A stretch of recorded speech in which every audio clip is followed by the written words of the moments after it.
Hi, this is Jonathan Rosen, head Torah and Psychotherapist. This week's Torah and Psychology post with Pastor Vayechi and the war in Israel is a tribute to our fallen soldiers. And unfortunately and tragically, there have been far too many that have fallen during this war.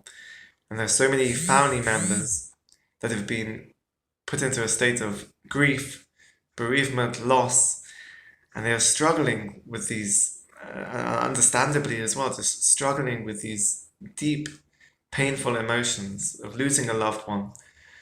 And there are many, you could look at psychological theories, Torah literature as well, of trying to understand the process of Avelus, of the process of mourning, but it's for every single person in their own way, goes through a gradual process, goes through a process that in a sense never really ends.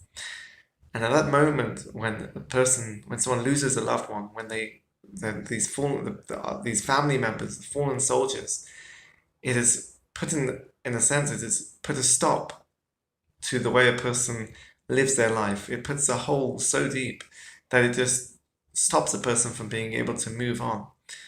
Obviously, and hopefully through therapeutic help, through support, through time, a person doesn't necessarily or does not move on, but hopefully they can return to a level of functioning, of being able to function to a certain extent, despite the immense loss, the immense pain and grief that a person is suffering, that family members are suffering now because of the fallen soldiers, because of this war.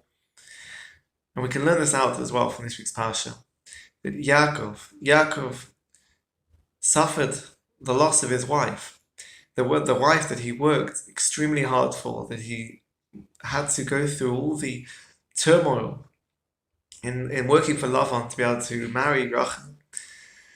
And the wife that he loved, that he had this immense love for, and for the children as well that came from Rachel, the immense love that he felt towards Yosef and Binyamin. But when Rachel passes away, we don't actually hear, and it's interesting, and it sticks out that there's no actual emotional expression. We don't hear about the avelus, the grief of Yaakov. But in this week's parsha, when he's now come to Mitzrayim, he's been reconnected again with Yosef, and the life seems to be, the pieces that have been broken apart seem to be joining up together again in some sort of a jigsaw that maybe he couldn't see up until now, but things seem to be a little bit clearer again. And we finally do hear that he actually relates how Rachel passed away. And he says that Rachel died, Meta Elai, that Rachel died to me.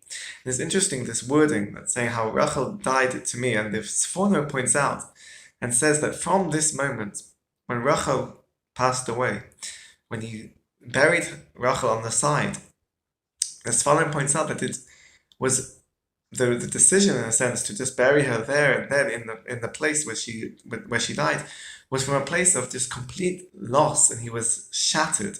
He had no energy, physically, emotionally. He was completely lost in the sense of grief and pain, that he just didn't have any energy to take her from there. Didn't have any energy physically and emotionally to be able to take her on to the nearest town and to be able to bury her in the nearest town. He just buried her there and then. It was a sense of complete and utter loss and just being completely shattered by the grief, and he never really moved on. Rachel was lost to me, and at that point we don't hear about any expression in the sense of processing the emotional loss and grief. His life, in a sense, stopped from that point. There was nothing else. He had lost Rachel, and therefore he had lost his life. But now, what we see from this week's parsha, and what's noted as well, when he has now met Yosef again, he's about to die, and Yaakov is giving the brachas to Ephraim and Manasseh, and the Pesukim point out that what Yaakov is doing at this point is that now there is a promise of continuity through Yosef, through now Ephraim and Manasseh, his grandchildren. He sees actually that there is a continuity, that his blessings and that the positions of his role of creating Am Yisrael, Yitzchak and Yaakov through the future generations, that now will be built up through Ephraim and Manasseh. Through he can see that he's got future generations. It's the Rachel that was lost to him. In a sense, it's not been, the loss is not being returned to him. Rachel is not being returned to him. But that sense of complete, utter loss and being shattered, and the fragments and a little bit are being put together in a different way. Yosef is still alive. He has children. He has grandchildren from Yosef, Ephraim and Manasseh. There is a sense of purpose and hope for the future that comes out of this immense grief and loss. So yes, Rachel was lost to him, and his life stopped from that point. He didn't go on living to a certain extent. There was no direction or purpose, but now he can see that there is hope, there is a sense of direction. And there is some comfort that can come out now before he dies in seeing his grandchildren, Ephraim and Manasseh, that have come from Yosef. And this is the message, hopefully, that people now suffering and the immense suffering of the loss and grief for the fallen soldiers, for our fallen soldiers, for the family members. There is nothing that can be said at this moment, perhaps, that can bring comfort. But this is what hopefully we can see from Yaakov, that there is a process here, there is something that will come out. And slowly, and hopefully, with the right support and help, these pieces can be put back together, not to make things, it will not make the situation or the picture whole again, but the picture will be slightly different.